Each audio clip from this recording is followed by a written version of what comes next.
नमस्कारः। अहमस्मि अनिलः।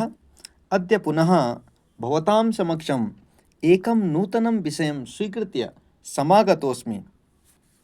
प्रिय बच्चों, हम कक्षा नवम दसम में संबोधिनी का अध्ययन कर रहे हैं और आज से हम कक्षा एकादश में भी संस्कृत निर्झरा, जो अनिवार्य संस्कृत की पाठ्य पुस्तक है और इसी सत्र से आरंभ हुई है। पहले प्रबोधिनी लगती थी, अब संस्कृत निर्झरा के नाम से ये लग रही है। तो इसका अध्ययन करेंगे हम। तो इसमें हम प्रथमः पाठः, पहला पाठ पढ़ेंगे। उत्तराखंडस्य चत्वारि धामानि, उत्तराखंड के 4 धाम। तो हम जानते हैं उत्तराखंड के 4 धाम, भारतवर्ष के भी 4 धाम हैं और इन धामों की यात्रा करने से संपूर्ण भारत की या उत्तराखंड की यात्रा मानी जाती है। जैसे भारत के 4 धामों की यात्रा को माना जाता है कि संपूर्ण भारत की पूर्ण यात्रा हो चुकी है, ऐसे ही उत्तराखंड के 4 धामों से भी हम कल्पना ऐसे ही करेंगे कि यदि हमने 4 धामों के दर्शन कर लिए तो हम संपूर्ण उत्तराखंड घूम चुके हैं। तो पाठ का परिचय, जो प्रस्तावना आरंभ की होती है, ये समझना बहुत आवश्यक होता है। प्रस्तुत पाठ देवभूमि उत्तराखंड में स्थित 4 धाम के महत्व एवं संस्कृति पर आधारित है। जिस प्रकार भारत के 4 धामों में पूर्व में श्री जगन्नाथ पुरी उड़ीसा, पश्चिम में श्री द्वारका गुजरात में है, उत्तर में श्री बद्रीनाथ उत्तराखंड में एवं दक्षिण में श्री रामेश्वरम तमिलनाडु में जो स्थित है, धार्मिक आस्था के केंद्र हैं, उसी प्रकार देवभूमि उत्तराखंड में स्थित 4 धाम भी भारत के चारों धामों के समान धार्मिक आस्था के केंद्र हैं। उक्त पाठ के माध्यम से हम उत्तराखंड के 4 धाम यमुनोत्री, गंगोत्री, केदारनाथ तथा बद्रीनाथ के विषय में विज्ञ होकर अपने गौरवशाली इतिहास एवं राष्ट्रीय एकता से परिचित होंगे। तो शीघ्र ही आरंभ करते हैं। यथा भारतवर्षे चत्वारि धामानि पुरी, द्वारका, बद्रीनाथ, रामेश्वरम विश्व प्रसिद्धानि सन्ति। कहते हैं कि जिस प्रकार से भारतवर्ष में 4 धाम जगन्नाथपुरी, द्वारका, बद्रीनाथ और रामेश्वर प्रसिद्ध हैं, तथैव उत्तराखंडस्य चत्वारि धामानि यमुनोत्री, गंगोत्री, केदारनाथ, बद्रीनाथश्चापि विश्व प्रसिद्धानि सन्ति।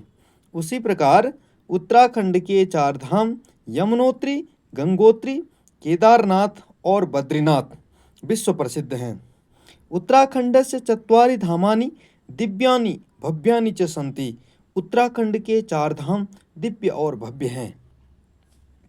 तीर्थयात्रिणः देशः विदेशेभ्यः अत्र आगच्छन्ति। तीर्थयात्री, तीर्थ की यात्रा करने वाले श्रद्धालु देश और विदेश से यहाँ आते हैं। चतुर्षु धामसु बद्रीनाथः आदि शंकराचार्येण स्थापितः। कहते हैं कि 4 धामों में, जो भारत के जो 4 धाम हैं, चतुर्षु धामसु, उन 4 धामों में बद्रीनाथ आदि शंकराचार्येण स्थापितः अस्ति। वैसे तो और भी हैं, लेकिन कह रहे हैं कि 4 धाम बद्रीनाथ, कह रहे हैं इसमें कि चतुर्षु धामसु बद्रीनाथ, 4 धामों में बद्रीनाथ आदि शंकराचार्य जी द्वारा स्थापित है। अयम भारतवर्षस्य चतुर्षु धामस्वपि धामसु धन अपि, धामसु धन अपि। अयम भारतवर्षस्य, यह भारतवर्ष के चतुर्षु धामस्वपि अर्थात 4 धामों में गण्यते अर्थात गिना जाता है। यह भारतवर्ष के 4 धामों में गिना जाता है। उत्तराखंडस्य चतुर्णाम धामनाम यात्रा यमुनोत्री, गंगोत्री, केदारनाथ, बद्रीनाथ इति क्रमेण करणीया, ऐसा मान्यता अस्ति। उत्तराखंड के 4 धामों की यात्रा यमुनोत्री, गंगोत्री, केदारनाथ, बद्रीनाथ इस क्रम से करनी चाहिए, ऐसी मान्यता है। क्रम यही रहेगा, सबसे पहले आप यमुनोत्री जाएंगे, फिर गंगोत्री, फिर केदारनाथ और उसके बाद अंत में बद्रीनाथ की यात्रा करेंगे। अगला है श्री यमुनोत्री मंदिरम। उत्तर काशी जनपदे हिमालयस्य पश्चिम दिशि यमुनोत्री मंदिरम विद्यते। उत्तरकाशी जनपद के हिमालयस्य पश्चिम दिशि, हिमालय की पश्चिम दिशा में यमुनोत्री मंदिर है। उत्तरकाशी जनपद के हिमालय के पश्चिम दिशा में यमुनोत्री मंदिर है। यमुना देव्यै समर्पितं भव्यं मंदिरं यमुना नद्याः तीरे स्थितम् अस्ति। कह रहे हैं कि यमुना देवी को समर्पित यह भव्य मंदिर यमुना नदी के तट पर स्थित है। अस्याः उद्गमः बंदरपूंछ हिमानीतः कालिंदी पर्वतात् भवति। इसका उद्गम स्थल बंदरपूंछ हिमानीतः, हिमानी कहते हैं बर्फ के टुकड़े के लिए, अर्थात ग्लेशियर हो गए, यहाँ ग्लेशियर को लेंगे हम। बंदरपूंछ ग्लेशियर से कालिंदी पर्वत से होता है। इसका उद्गम कहाँ से होता है? बंदरपूंछ ग्लेशियर के कालिंदी पर्वत से, क्योंकि यमुना क्या है? कलिंद पर्वत की पुत्री है। यमुनोत्री मंदिरे यमुना देव्याः कृष्णवर्णीया भव्या मूर्ति स्थापिता अस्ति। यमुनोत्री मंदिर में यमुना देवी की काले रंग की भव्य विशाल मूर्ति स्थापित है। अस्मिन् स्थले अनेके जलप्रपाताः दृष्टिगोचराः भवन्ति। अस्मिन् स्थले, इस स्थान पर, अनेके जलप्रपाताः, अनेक जलप्रपात जिन्हें हम झरने कहते हैं, अनेक झरने दृष्टिगोचराः दिखाई देते हैं। अर्थात इस स्थान पर अनेक झरने दिखाई देते हैं।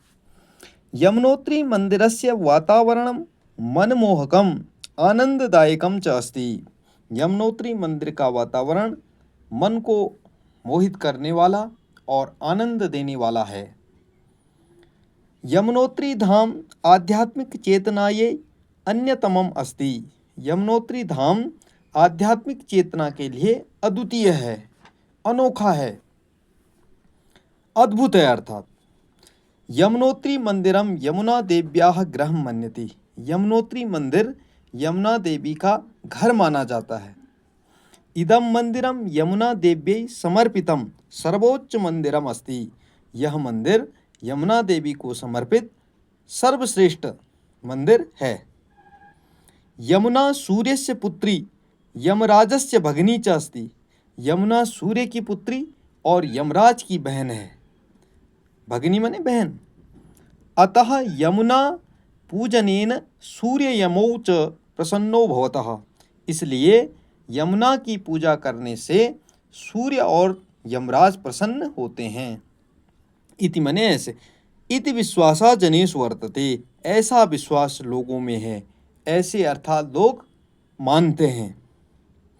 यह नरः यमुना नद्यां स्नानं करोति तस्य अकाल मृत्युः न भवति। यह नरा, जो नर या जो व्यक्ति, जो मनुष्य यमुना नदी में स्नान करता है, उसकी अकाल मृत्यु नहीं होती है। इत्यपि जनानाम एका धारणा अस्ति। ऐसी भी लोगों की एक धारणा है। अत्र तप्तकुंडे भगवत भक्त्याः स्नानं कृत्वा स्वजीवनं धन्यं मन्यन्ते। यहाँ लोग तप्तकुंड में, या यहाँ कहते हैं ईश्वर के भक्त तप्तकुंड में स्नान करके अपने जीवन को धन्य मानते हैं।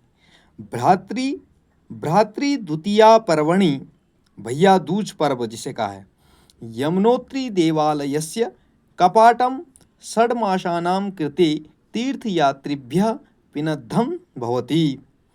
कह रहे हैं कि भ्रातृ द्वितीया पर्वणि अर्थात भैया दूज यमुनोत्री देवालयस्य, भैया दूज को यमुनोत्री जो मंदिर है उसके कपाट 6 महीने के लिए तीर्थयात्रियों के लिए पिनद्धम अर्थात बंद हो जाते हैं, बहुत मैंने हो जाते हैं। अगला हम पढ़ेंगे श्री गंगोत्री मंदिरम। उत्तरकाशी जनपदे हिमालयस्य उपत्यकायां स्थितः गंगोत्री धाम अत्यधिकं प्रसिद्धम् अस्ति। उत्तरकाशी जिले में हिमालय की घाटी की तलहटी में स्थित गंगोत्री धाम अत्यधिक प्रसिद्ध है। उपत्यकायाम कहते हैं घाटी की तलहटी। गंगोत्री मंदिरम भारतस्य पूज्य स्थलेषु अन्यतमम अस्ति। गंगोत्री मंदिर भारत के पूजनीय स्थलों में अन्यतम है, अनोखा है, अद्वितीय है। प्रतिवर्षम बहवः तीर्थयात्रिणः अत्र दर्शनार्थम आगच्छन्ति। प्रतिवर्ष बहुत सारे तीर्थयात्री यहाँ दर्शन करने के लिए आते हैं। अस्य देवालयस्य कपाटं प्रतिवर्षम अक्षय तृतीयायाः शुभ दिने उद्घाट्यते। इस मंदिर के कपाट प्रतिवर्ष अक्षय तृतीया शुभ तिथि को खोले जाते हैं या खुलते हैं। दीपावल्याः अनन्तरं कार्तिक मासस्य शुक्लपक्षे प्रतिपदायां तिथौ गंगोत्री मंदिरस्य कपाटं षण्मासानां कृते यात्रिभ्यः पिनद्धं भवति। कह रहे हैं दीपावली के बाद कार्तिक महीने की शुक्ल पक्ष की प्रतिपदा तिथि में गंगोत्री मंदिर के कपाट 6 महीने के लिए यात्रियों के लिए बंद हो जाते हैं। अर्थात दीपावली के बाद कार्तिक महीने की शुक्ल पक्ष की प्रतिपदा तिथि में गंगोत्री मंदिर के कपाट 6 महीने के लिए यात्रियों के लिए बंद हो जाते हैं। गंगोत्री मंदिरम निकषा सूर्यकुंडम अस्ति। गंगोत्री मंदिर के पास निकट सूर्य मंदिर है।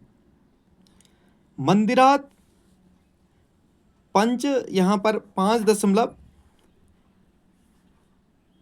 यहाँ 59 लिखा है, हम जिसे संस्कृत में कहते हैं 950। क्रॉस परिमितम 18 किलोमीटर परिमितम दूरम गौमुख नामक स्थानम गंगायाः उद्गम स्थलम अस्ति। अब इसको थोड़ा समझेंगे पहले हम कि यह 5.59 क्रॉस किसको कहेंगे। तो हम जानते हैं एक क्रॉस लगभग 3.2 किलोमीटर माना जाता है, 2 मील हम उसको कह सकते हैं। तो उसी का अगर उसको हम टोटल कर देंगे यहाँ पर, तो टोटल मिला करके वह टोटल जो आएगा इसका 17.9 किलोमीटर इतना लगभग आ जाएगा। तो यहाँ पर अनुमानित लिख दिया है 18 किलोमीटर। तो कहते हैं कि गंगोत्री मंदिर के पास सूर्यकुंड है और मंदिर से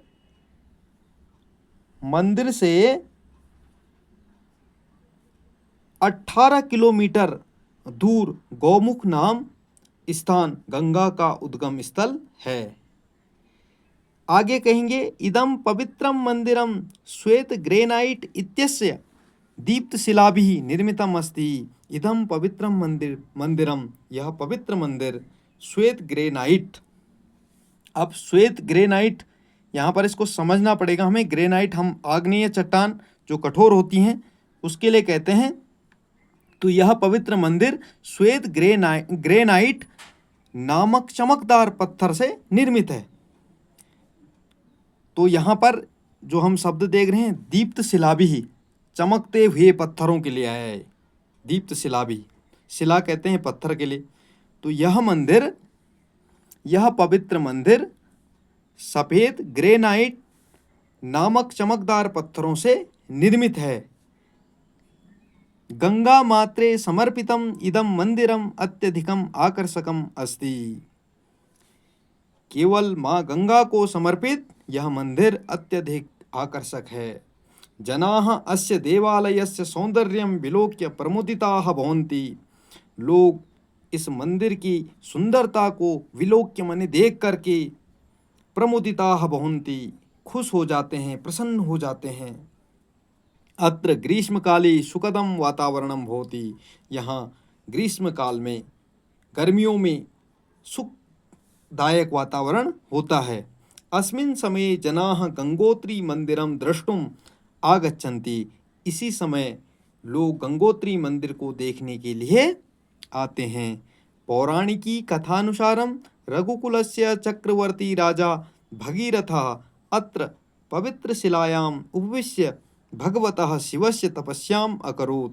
पौराणिक कथा के अनुसार रघुकुल के चक्रवर्ती राजा भगीरथ ने यहाँ पवित्र शिला में, पवित्र जो शिला थी उसमें बैठकर, उपविश्य माने बैठकर भगवान शिव की तपस्या की।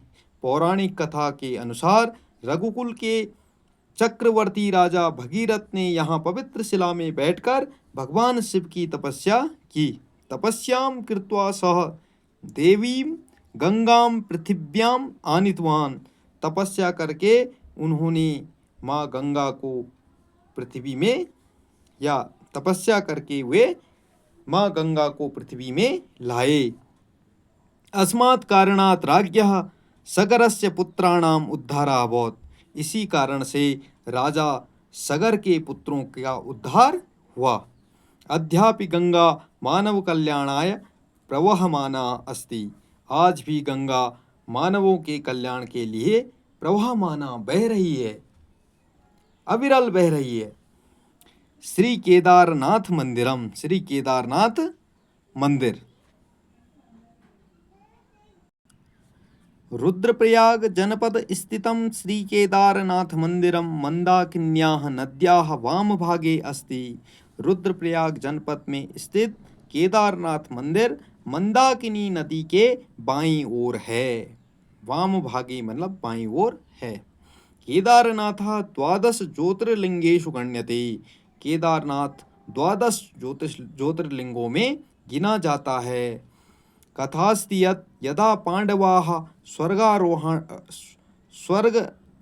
आरोहणार्थं देवभूमिम् आगतवन्तः तदा ते शिवस्य दर्शनाय केदारक्षेत्रं गतवन्तः, परंच शिवः तेभ्यः दर्शनं न दत्तवान्। कह रहे हैं कि कथा है कि जब पांडव स्वर्ग आरोहण के लिए देवभूमि आए अर्थात उत्तराखंड आए, तदा ते तब वे शिव के दर्शन के लिए केदारनाथ क्षेत्रम गतवंतः, केदार क्षेत्र गए अर्थात गढ़वाल गए। तो हमने यहाँ देखा कथा है कि जब पांडव स्वर्ग आरोहण के लिए देवभूमि आए अर्थात उत्तराखंड आए, तब वे शिव के दर्शन के लिए केदार क्षेत्रम कहते हैं गढ़वाल के लिए, और मानस क्षेत्रम कहते हैं कुमाऊं के लिए। तो वो कहाँ गए? गढ़वाल गए। तदा ते शिवस्य दर्शनाय केदार क्षेत्रम गतवन्तः, अर्थात गढ़वाल गए। परंच शिवः तेभ्यः दर्शनम न दत्तवान्, किंतु शिव ने उन्हें दर्शन नहीं दिए। तस्मिन् समये महादेवः शिवः वृषभ रूपम धृत्वा केदार क्षेत्रस्य भ्रमणं कुर्वन् आसीत्। कह रहे हैं उस समय महादेव शिव अर्थात उस समय शंकर भगवान वृषभ रूपम धृत्वा बैल का रूप धारण करके केदार क्षेत्र से भ्रमणम कुर्वन् आसीत्, केदार क्षेत्र का भ्रमण कर रहे थे। उस समय महादेव शिव बैल का रूप धारण करके केदार क्षेत्र का भ्रमण कर रहे थे। तदा भीमः वृषभ रूप धारिणम शिवम पर्यचुनोत परिधन अचिनोत। कह रहे हैं परिधन अचिनोत। तब भीम ने वृषभ रूपधारी शिव को पहचान लिया। यहाँ पर ची धातु चुनने के अर्थ में है, लेकिन परिचिनोत यहाँ पर उपसर्ग पूर्वकम अस्ति। ततः स वृषभ रूप धारिणम शिवम दृष्ट्वा तम गृहीतुम अनुधावितवान। इसके बाद वे कौन? भीम वृषभ रूप धारिणम बैल का रूप धारण किए हुए शिवम दृष्ट्वा शिव को देख करके तम गृहीतुम अनुधावितवान उनके पीछे पीछे दौड़े। इसके बाद भीम बैल के रूप को धारण किए हुए शिव को देखकर उन्हें पकड़ने के लिए उनके पीछे पीछे गए।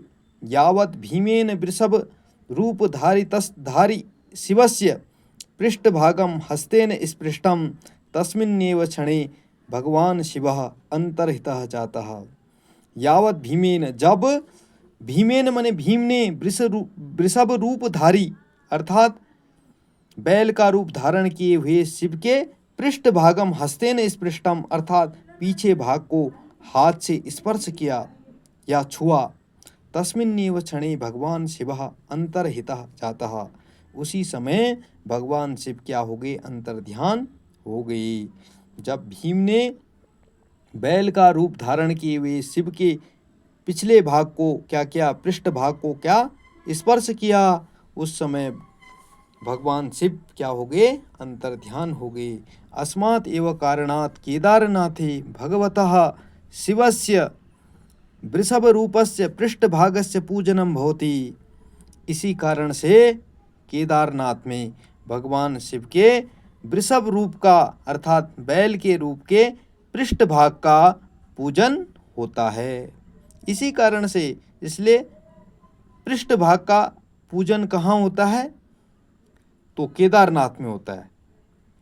शास्त्रानुसारम अस्मिन् स्थाने शंकरः भक्तानां प्रसन्नतायाः कृते स्वयं एव स्वयंभू ज्योतिर्लिंग रूपे प्रकटितः। कह रहे हैं कि शास्त्रानुसारम, शास्त्रों के अनुसार इस स्थान में शंकर भगवान भक्तों की प्रसन्नता के लिए अर्थात भक्तों को खुश करने के लिए स्वयं क्या किया, उन्होंने खुद ही स्वयंभू ज्योतिर्लिंग के रूप में अवतरित हुए या प्रकटित हुए। कह रहे हैं शास्त्र के अनुसार इसी स्थान में भगवान शिव भक्तों की प्रसन्नता के लिए स्वयं भू ज्योतिर्लिंग के रूप में अवतरित हुए या प्रकटित हुए। केदारनाथ देवालयस्य निर्माणं पांडवराज्ञा जन्मेजयेन कृतम। केदारनाथ मंदिर का निर्माण पांडव राजा जन्मेजय ने किया। अनंतरम आदिशंकराचार्यः अस्य मंदिरस्य नवीनीकरणं कृतवान्। इसके बाद आदि शंकराचार्य जी ने इस मंदिर का नवीनीकरण किया। मंदिरात् बहिः शिलारूपे शिवस्य वाहनं नंदी विराजमानः अस्ति। मंदिर के बाहर शिला के रूप में शिव के वाहन नंदी विराजमान हैं। अत्र वैदिक विधिना शिवस्य पूजनम भवति। यहाँ वैदिक विधि से शिव का पूजन होता है। श्री बद्रीनाथ मंदिरम, श्री बद्रीनाथ मंदिरम के विषय में पढ़ेंगे। उत्तराखंड राज्यस्य चमोली जनपदस्य उत्तरभागे हिमाच्छादित पर्वत श्रृंखलानां उपत्यकायां अलकनंदा तीरे श्री बद्रीनाथ धाम स्थितम अस्ति। उत्तराखंड राज्य के चमोली जनपद के उत्तर भाग में बर्फ से ढकी हुई अर्थात पर्वत श्रृंखलाओं की घाटी की तलहटी में अलकनंदा नदी के तट पर श्री बद्रीनाथ धाम स्थित है। क्या कह रहे हैं कि उत्तराखंड राज्य के चमोली जनपद के उत्तर भाग में हिम से आच्छादित पर्वत श्रृंखलाओं की घाटी की तलहटी में अलकनंदा नदी के तट पर श्री बद्रीनाथ धाम स्थित है। अस्य धाम्नः वर्णनम स्कंद पुराणे केदारखंडे श्रीमद्भागवत इत्यादिषु अनेकेषु धार्मिक ग्रंथेषु विहितम अस्ति। इस धाम का वर्णन स्कंद पुराण में, केदारखंड में और श्रीमद् भागवत इत्यादि अनेक धार्मिक ग्रंथों में मिलता है या है। अस्य धाम्नः नाम बद्रीनाथ इति किमर्थम। इस धाम का नाम बद्रीनाथ क्यों पड़ा। अस्मिन् विषये एका पौराणिकी कथा प्रसिद्धा अस्ति। इस विषय में एक पौराणिक कथा प्रसिद्ध है। अत्रैव लक्ष्मी बद्री वृक्षस्य रूपं धृत्वा चिरकालं तपः कृतवती। यहीं लक्ष्मी जी ने बद्री वृक्ष का रूप धारण करके बहुत लंबे समय तक तपस्या की। क्यों बद्री वृक्ष का रूप लिया, तो माना जाता है कि विष्णु भगवान यहाँ पर तपस्या कर रहे थे, तो उनको सर्दी से बचाने के लिए यहाँ पर लक्ष्मी जी ने बद्री वृक्ष का रूप धारण किया था। ऐसी कथा सुनने को प्राप्त होती है। तो कह रहे हैं कि यहीं पर लक्ष्मी जी ने बद्री वृक्ष के रूप को धारण कर लंबे समय तक तपस्या की। तपसा प्रसन्नो भूत्वा विष्णुः उवाच, विष्णुः धन उवाच, तप से प्रसन्न होकर के या तपस्या से प्रसन्न होकर विष्णु बोले, हे लक्ष्मी, अद्य आरभ्य जनाः स्थानम इदं भवत्याः नाम्नैव ज्ञास्यन्ति। हे लक्ष्मी, आज से लोग इस स्थान को आपके नाम से ही जानेंगे। ततः परम एतत् दिव्यम स्थानम बद्रीनाथ इति नामना प्रसिद्धम अभवत्। ततः परम, उसके बाद, एतत् दिव्यम स्थानम, यह दिव्य स्थान बद्रीनाथ के नाम से प्रसिद्ध हुआ। नर नारायण पर्वत श्रृंखलयोर मध्ये भगवतः बद्रीनाथस्य मंदिरम स्थितम अस्ति। नर नारायण, जो नर और नारायण पर्वत श्रृंखला के बीच में भगवान बद्रीनाथ का मंदिर स्थित है। अस्य स्थानस्य बहूनि नामानि सन्ति, इस स्थान के बहुत नाम हैं। यथा बद्रीविशालः, बद्रीनारायणः, वैकुंठधाम च इति। जैसे बद्री विशाल, बद्री नारायण और वैकुंठ धाम इत्यादि। बद्री विशाले बद्रीश पंचायतन पूजायाः विधानम अस्ति। बद्रीश विशाले अर्थात बद्रीनाथ में बद्रीश जो पंचायतन अर्थात यहाँ पर आपको मैं बताता हूँ कि पांच मूर्तियों का समूह, जिसमें हम विष्णु जी, गणेश, लक्ष्मी, नर नारायण, कुबेर, उद्धव, गरुड़, नारद इत्यादि ये हैं।